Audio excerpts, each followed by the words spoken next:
You know, I catch a lot of fish, and I'm sure you all do too. Most of the fish I catch I release, some of them I eat. But to catch and release fish properly, it's important to have certain tools.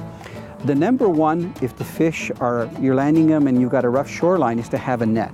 So this net is actually for panfish or smaller fish, and it has a little extendable handle. You can see that the mesh is very soft and it's very small because it's designed for small fish. So this really helps when you're landing the fish instead of dragging them out onto the ground and letting them flop around and get gritty and damage their eyes. So when you have the fish in the net is already wet.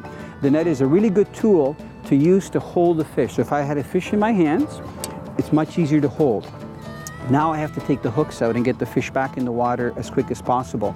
If the fish swallowed the hook like a little bass, I could use something like a jaw spreader. So by just pushing this together, see these two ends, and releasing it, if I put that in the fish's mouth and let go of it, there's tension on this because there's a little bit of a loop there, and it would open its mouth. So I can use my plow ears to get the hooks out. So if you can just hold that for me. So you'll notice here that I have on the side of my body needle nose pliers. So if it's a bigger fish, or I'm using a bigger hook, I can use the needle nose pliers to take the hook out. Or, if you can hold that for me please, over here, thank you. I take my hemostats, big word. What's a hemostat?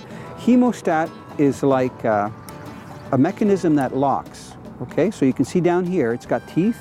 So if I put this on the hook, if it's a little sunfish and he's got a small mouth, I put that on the hook and I squeeze with my right hand and it locks. So now I can pull the hook out. I get the hook out, put the fish in the net, put the fish in the water, turn the net upside down, bye-bye fish.